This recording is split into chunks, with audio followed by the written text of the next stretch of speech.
Imaginemos un mundo que literalmente se desmorona. Invasiones, traiciones por todas partes, alianzas que se rompen. Un caos absoluto. Y en el centro de todo, el líder de la Iglesia. Pero no en un palacio protegido, sino en primera línea de defensa. Hasta el punto de convertirse en el primer papa asesinado de la historia. Una imagen brutal, pero es que el final del siglo IX fue así. No es ninguna exageración. Pues hoy nos metemos de lleno precisamente en esa época. Vamos a analizar el pontificado de Juan VIII, que estuvo al frente de la Iglesia entre los años 872 y 882. Una década. Solo una década. ¿Pero qué década? Para este análisis contamos con un documento que profundiza en su figura y lo primero que deja claro es que este periodo fue de los más convulsos del primer milenio. El gran imperio de Carlomagno, que era el pilar de Europa, se está haciendo pedazos. Y ese es el punto de partida fundamental. Para que nos hagamos una idea, es como si la Unión Europea de repente se disolviera y en su lugar tuviéramos docenas de pequeños estados peleándose entre sí. Sin un poder central, sin nadie que ponga orden. Ese era el nivel de caos exacto. Y mientras los príncipes cristianos estaban a sus cosas, a sus disputas, por el sur aparecía una amenaza muy, muy real. Las incursiones de los sarracenos. Que no eran ataques pequeños, ¿verdad? Para nada. No solo atacaban las costas de Italia, sino que se adentraban, saqueaban monasterios, ciudades, y tenían a Roma en el punto de mira. Entendido el panorama, que es desolador, Juan VIII llega al papado en 872. ¿Qué se encuentra al sentarse en la silla de Pedro? Supongo que no era un puesto muy codiciado en ese momento. Desde luego que no. Menuda papeleta. A ver, hereda los logros teológicos de sus predecesores, como Nicolás I, que había afirmado con mucha fuerza el primado romano. La idea de que el Papa en Roma tiene la autoridad final sobre toda la cristiandad. Eso es. Pero se encuentra con que esa autoridad teológica, no sirve de mucho cuando tienes a los invasores a las puertas y ningún ejército que te defienda. La autoridad civil es un fantasma, y Roma es una ciudad expuesta y aterrorizada. Vale, aquí está la primera gran cuestión. Ante un estado fallido, con el emperador y los reyes mirando para otro lado, ¿qué hace el Papa? ¿Se encierra en San Pedro a rezar y a escribir cartas de protesta? Podría haberlo hecho, perfectamente, pero hizo todo lo contrario. Y aquí vemos la primera faceta de este personaje, que es la del líder civil inesperado. Asume un rol que, en teoría, no le correspondía para nada. Se convierte, según el documento, en el defensor de la ciudad y organizador de su supervivencia. Exacto. Una definición perfecta. Suena muy bien, pero ¿qué significa en la práctica? ¿Se puso una armadura o qué? Casi. Significa que se remangó y se puso a hacer el trabajo que los políticos no hacían. Por un lado, impulsa un proyecto masivo de fortificación de Roma. O sea, a construir murallas. A construir y reparar murallas. Se convierte en una especie de ingeniero militar. Y por otro, organiza la defensa. Eso implica crear una pequeña flota papal para defender la costa, coordinar las milicias locales. Espera. ¿Una flota papal? Sí. Estamos hablando de un papa que está gestionando tropas y planificando estrategias de defensa. Es increíble. Un papa general. Pero claro, con las milicias de Roma no podía hacer frente a ejércitos enteros. Seguirían necesitando a los grandes reyes y emperadores. Por supuesto. Y aquí viene la tercera acción, que es la más sutil y, para mí, la más reveladora. No deja de suplicarles ayuda, pero cambia radicalmente el tono. ¿En qué sentido? Sus cortas no son las de un líder político pidiendo un favor a otro. Son las de un padre espiritual recordándoles su deber. Les dice, proteger Roma, proteger la tumba del apóstol Pedro, no es una opción geopolítica que podáis tomar o dejar. Es distinto, claro. Les dice, es una responsabilidad espiritual fundamental. Es una cuestión que afecta a vuestra propia salvación.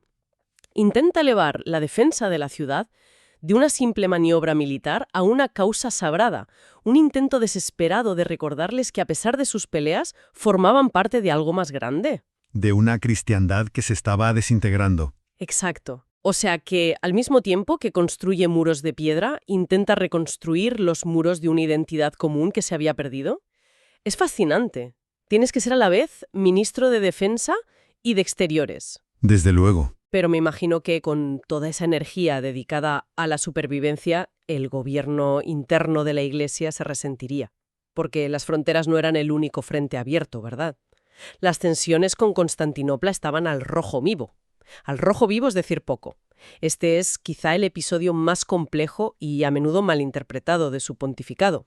Su relación con Focio, el patriarca de Constantinopla. Un auténtico campo de minas diplomático, por lo que sé. Totalmente. Un asunto heredado y muy, muy complicado. Para quienes no estén tan familiarizados, ¿podemos explicar brevemente quién era Focio y por qué era tan importante este conflicto?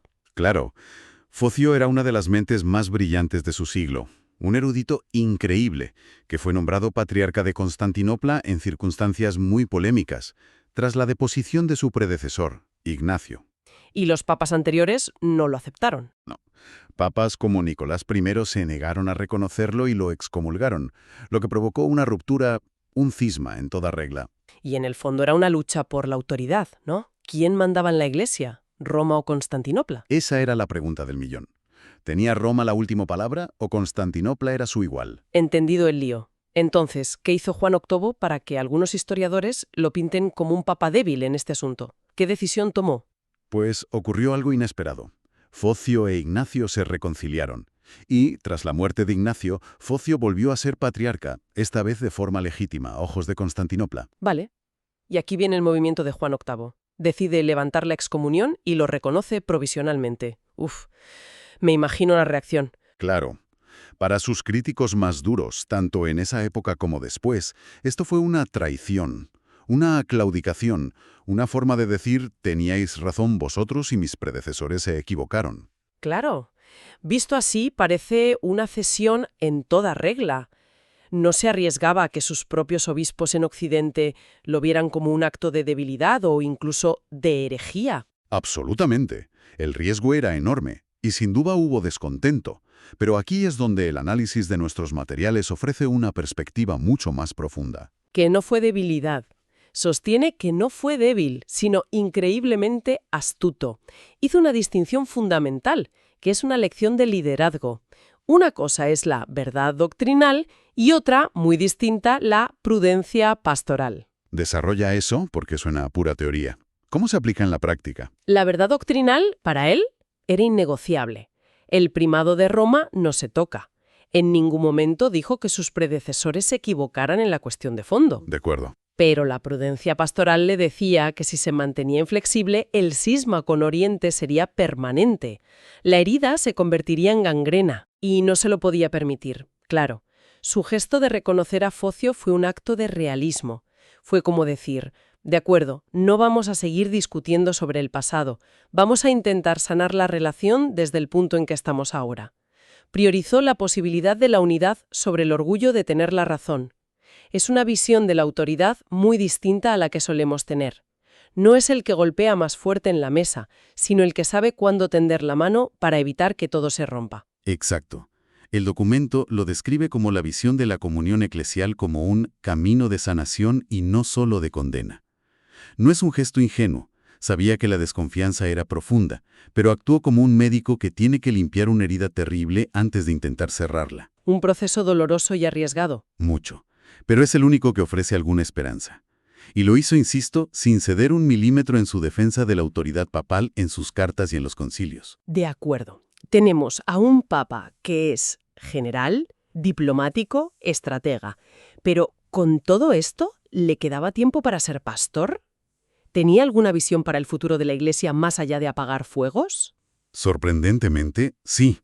Y esto es lo que hace su figura aún más notable. Lejos de atrincherarse en una mentalidad de fortaleza sitiada, de salvemos Roma y que el resto del mundo espere. ¿Tenía una visión mucho más amplia? Increíblemente expansiva, sí. Por ejemplo, continúa con entusiasmo la labor de sus predecesores en la evangelización de los pueblos eslavos.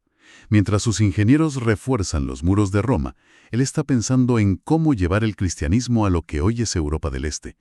Y esto nos lleva a otra de sus decisiones más polémicas y vistas hoy más visionarias: su postura sobre el idioma en la liturgia. Efectivamente. Y está directamente conectado con esa visión misionera. En una época en la que el latín era la lengua sagrada e intocable de la Iglesia occidental, Juan VIII defiende la legitimidad de usar las lenguas vernáculas. El eslavo en este caso. El eslavo, sí. Para la liturgia. apoya sin fisuras la obra de los santos Cirilo y Metodio, que estaban traduciendo la Biblia y los textos litúrgicos al idioma local. Imagino que eso también le traería problemas. Muchos pensarían que era una barbaridad celebrar la misa en un idioma que no fuera en latín. Muchísimos. Le acusaron de todo, pero él se mantuvo firme con una sola condición, y esta condición define toda su teología. La forma podía y debía adaptarse a la cultura local, pero el contenido de la fe debía permanecer íntegro e inalterado. La doctrina no se negociaba. Jamás. Ahí vemos una idea muy moderna de lo que hoy llamaríamos inculturación. Totalmente. Es la idea de que la fe no llega para destruir una cultura, sino para completarla. Nuestros documentos lo expresan de una forma muy bella. Es una visión de una fe universal que no aplasta las culturas, sino que las redime desde dentro. Qué potente esa idea. Mucho. La fe no aniquila la identidad de un pueblo, sino que la eleva, la purifica y le da un sentido trascendente. Pensar así en el siglo IX es de una modernidad asombrosa.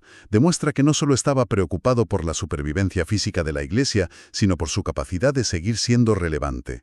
Y mientras abría estas puertas, seguía insistiendo en la disciplina interna y en la autoridad del Papa como garantía de todo. Parece una contradicción. Para él eran las dos caras de la misma moneda.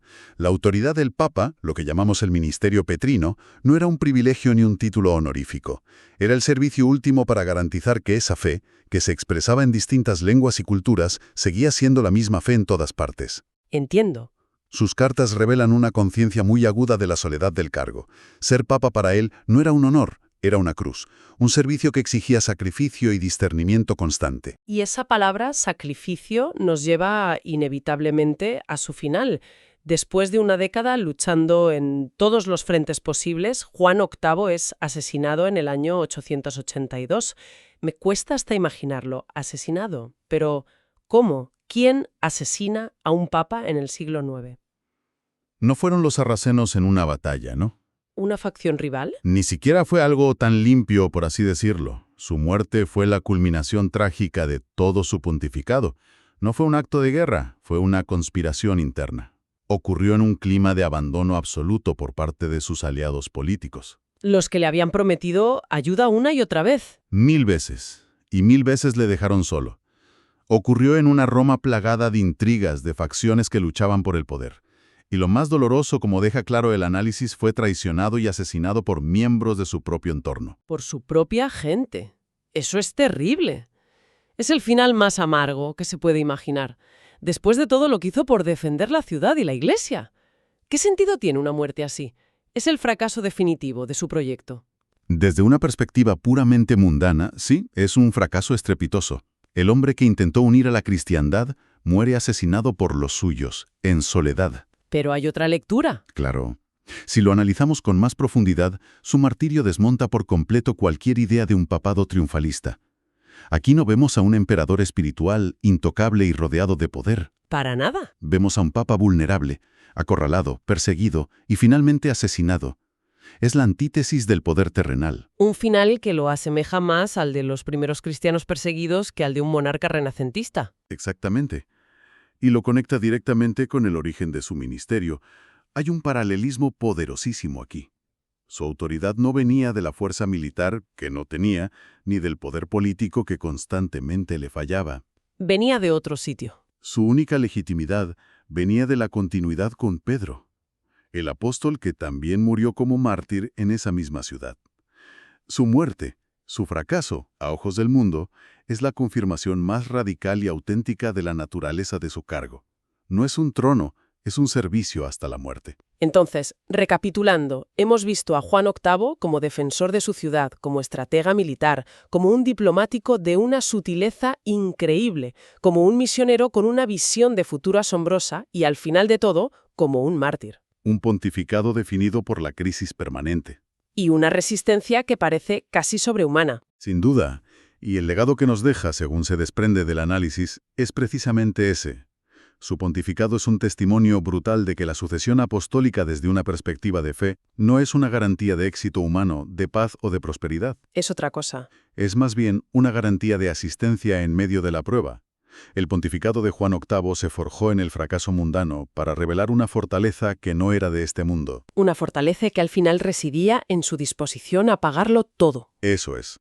La síntesis final es que la historia de Juan VIII es un recordatorio muy potente de que la Iglesia, en su visión más profunda, no se sostiene por el poder de los hombres, que es frágil, volátil y traicionero, sino por una promesa fundacional. Y él lo encarna perfectamente. En su figura, la sucesión de Pedro no se presenta como una carrera de honores o una construcción política. Se revela como lo que es en su esencia, una vocación de entrega total. Y en su caso, la entrega fue literal. El análisis de la vida de Juan VIII nos deja una pregunta fundamental, que va más allá de su figura histórica. Cuando las estructuras políticas y sociales que nos sostienen se desmoronan, cuando todo parece colapsar a nuestro alrededor, ¿qué es lo que realmente permite a una institución milenaria sobrevivir? ¿Es su capacidad de adaptación militar, su habilidad diplomática o es algo más profundo, como la disposición a pagar el precio más alto por sus convicciones?